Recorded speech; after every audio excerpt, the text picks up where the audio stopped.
Welcome back my DIY nomads. I hope you guys are doing really well today. In this video we're finally starting the micro home project.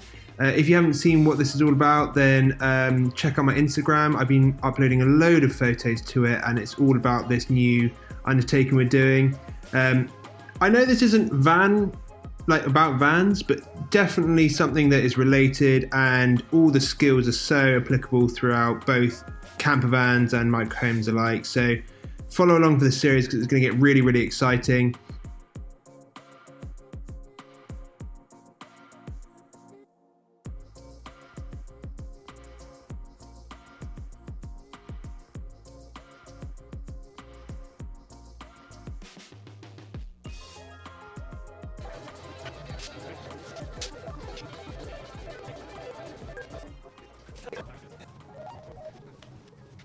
Right guys, so we've jumped forward a little bit in time.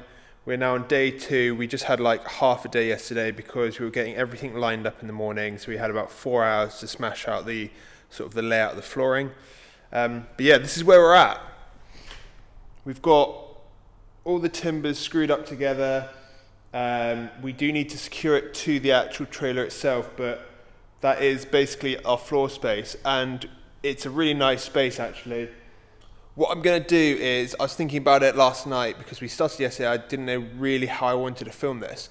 I'm going to both time-lapse this and also do a build along thing, so that there'll be 2 videos about the trailer that come out. One will be like a really cool montage thing with music behind it, and the other one will be like a much longer build through series following more stuff in detail. I'll probably be giving most of the detail, talking over bits of time-lapse and other bits of footage, so that's how you'll come to see the series. But let's get cracking, let's get this floor down, and let's get started on the walls.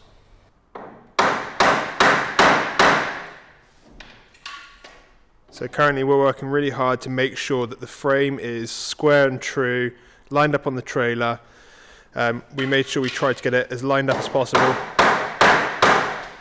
And then we stuck this 4.8 meter diagonal on it just to make sure that it stayed much stiffer.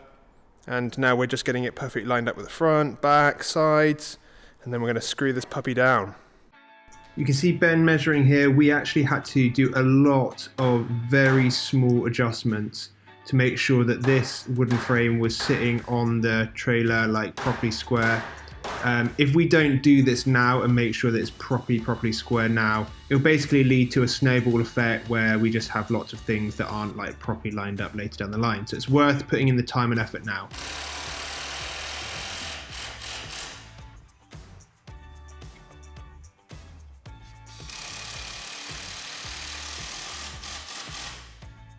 Right, we've now got the floor mounted down. It's all straight and true. And we've even added some of this strapping just to be even more secure with any potential uplift while driving it down the motorway or anything like that. Next job is to add these 20mm by 20mm battens, and I basically cut up a 50mm spacer, put a bit of ply on the top, and that's going to be the thickness of the Celotex board that's going to go in the flooring here.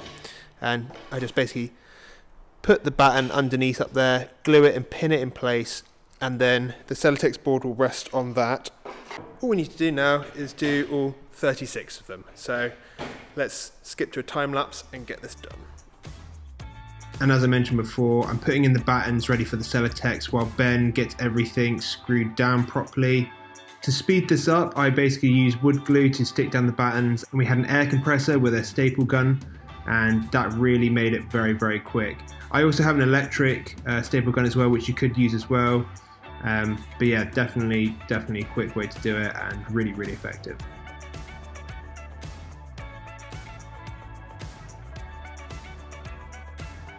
And as you're about to see in a second, the reason why we took so long to make sure everything was square is so the Celotex went in as easy as this.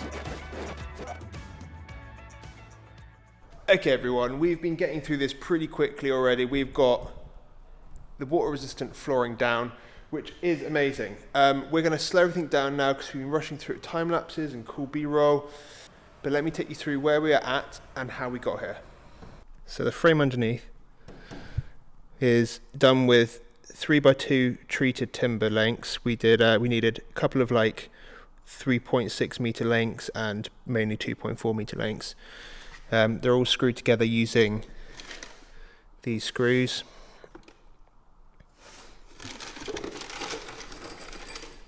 These things are not cheap. They're like 25p a screw, so I can see why there's quite a lot of steel there, but still. Then next up we put these battens in, space them 50mm from the top of the wooden frame, and then that allowed the Celotex to sit in there and sit flush with the top of the wooden frame before we put the moisture resistant flooring on. Finally followed up by the tongue and groove flooring. We just got this stuff from Wix. It was quite a good price. Ben's been an absolute boss and he's added these like mud guards.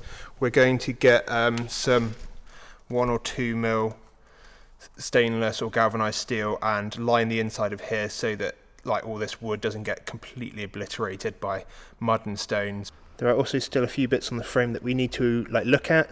These bits haven't been painted yet, but because we had the trailer in a different orientation, we couldn't get to these areas. But we're going to basically, now it's raised up, these wheels fully spin, so we're going to take the wheels off, get behind here, make sure all that metal is then treated, which is great. Then that is the trailer frame completely done. But really, it's now time to start. We've got a cutting list. Ben's made up a cutting list, and we're going to cut all the timbers for the walls, put those together, whack the walls on, and then it's going to get real serious. It'd be really cool to finally get the walls on, because then you really get a sense of the space and how you want to like lay it out and where you want to put stuff.